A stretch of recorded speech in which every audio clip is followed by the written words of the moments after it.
पुनीत प्रतापा मानस पुण्य होए नहीं पापा। यदि हम और कुछ शरीर से न कर पावे तो मन से जरूर अच्छे अच्छे काम करवे के संकल्प करें। अच्छे अच्छे काम करवे के संकल्प करें तो भगवान कहते तू कर पावे चाहे न कर पावे, तेरे संकल्प करवे ते ही मैं खुश हो जाऊंगा। और जो तुम पे हम पे न करे जाए हैं तो कहू भार में, कहू कुआं में, कहू पोखर में, कलश यात्रा नदी के बम्मा पाओ तो कहू नहर में। कलश यात्रा उल्ले कोने पे इधर से भर रहे थे और हम गाड़ी लेके पल्ले उधर पहुंच गए हैं। हमने सोची सीढ़ी बनी होंगी, उधर कोई सीढ़ी नहीं है। तो फिर लौट के हम इधर ही आए तो वहाँ खड़े सूर्य महाराज लगे भक्तों के साथ में सीताराम सीताराम सीताराम जय सीता। तो ऐसा महसूस है रो जैसे गंगा जी के किनारे ऋषि मुनि जो है भगवान का भजन कर रहे हैं। बड़ा अच्छा लगा। हाँ देखो ये सीन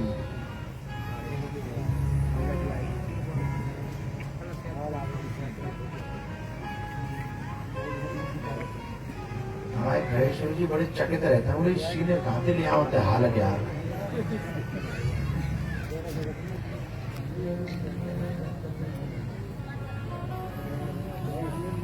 गंगा जी लग रही है बिल्कुल है ना।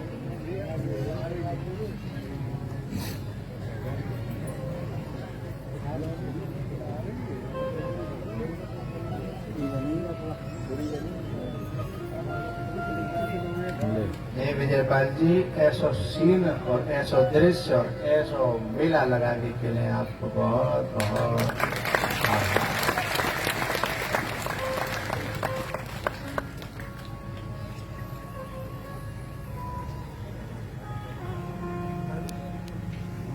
यहाँ से रह के और नहर तक वहाँ गंगा जी तक बसें, ट्रैक्टर, मोटरसाइकिल पूरी लाइन लगी यहाँ से।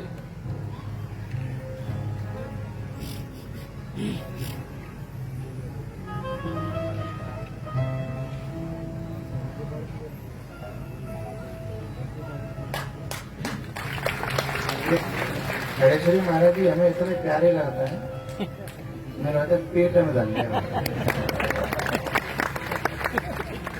पेट में डाल दिया।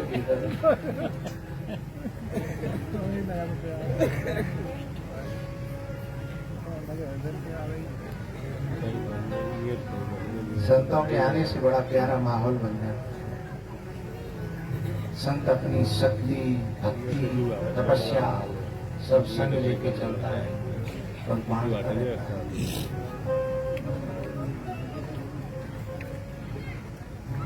कलयुग के राजाओं का धर्मों का वर्णन किया, सत्संग की महिमा बताई, भक्ति की महिमा बताई। अंतिम में सुखदेव जी ने पूछा परीक्षित जी से, इन्हें बताओ तुम्हारे मन में कथा सुनवे थे कजू फर्क पड़ो कि ज्यों के त्यों ही हो। बोले फर्क ना पड़ो, पूरा फर्क पड़ो। जैसा मैं पहले था वैसा रहा ही नहीं। बोले कैसे हो गए हो।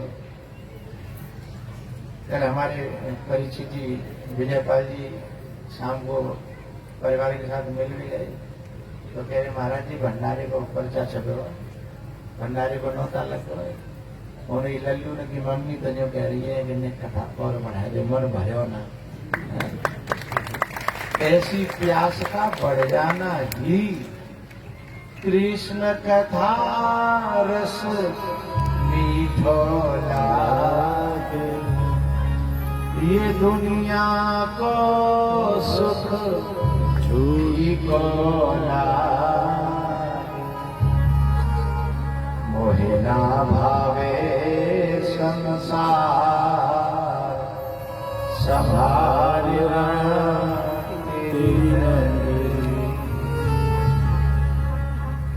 सुख वैभव तेरो तो मुबारक। मेरे लिए है ये हानिकारक।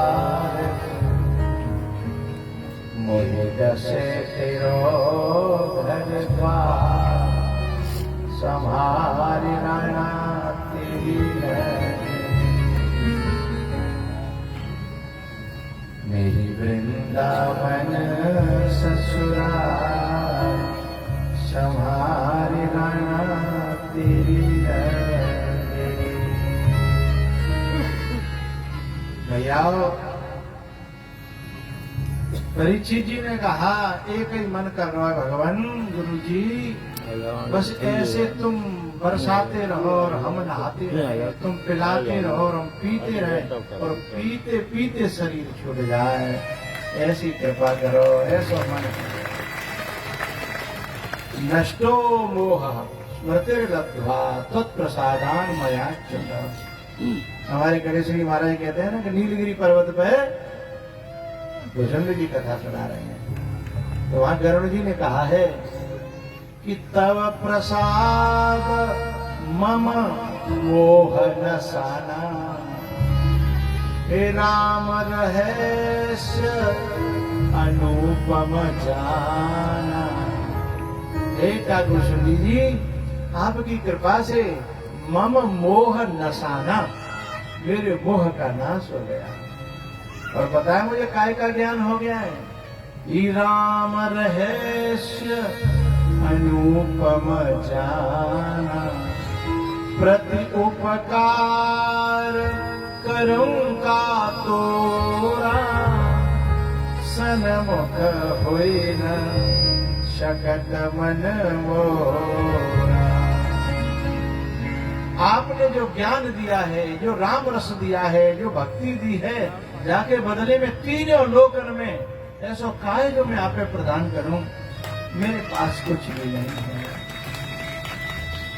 तव प्रसाद मम मोह नसाना, हे राम रहस्य अनुपम जाना। दर्शन कर लियो कालभूषण जी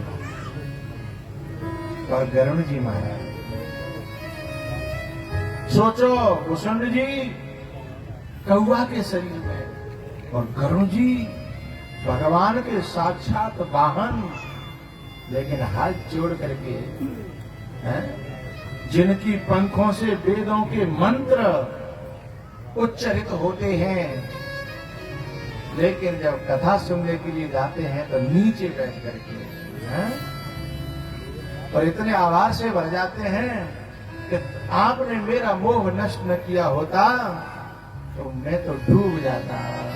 हैं? तब प्रसाद मम मोह नसाना, श्री राम रहस्य अनुपम जाना। परीक्षित जी कहते हैं देह रहे कि न रहे, अब मुझे बातें का जो लेना देना, इस देह से जो पाना था वो पा लिया। हाँ? पर भैया इस देह से जो पाना है वो मिल जाए।